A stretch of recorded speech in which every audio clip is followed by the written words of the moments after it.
জিততে যদি চান হারার চেষ্টা করুন।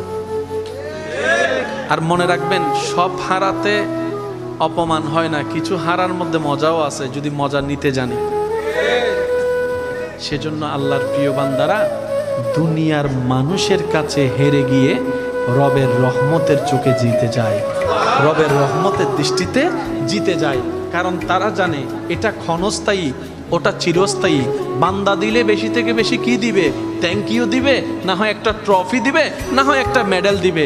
আর রব্বুল আলামিন যদি একবার খুশি হয়ে দেওয়া শুরু করে, রাখার জায়গা আর হবে না। দিতে দিতে জান্নাতুল ফেরদৌস রব্বুল আলামিন চাইলে দিয়ে দিতে পারছে। ধৈর্য ছাড়া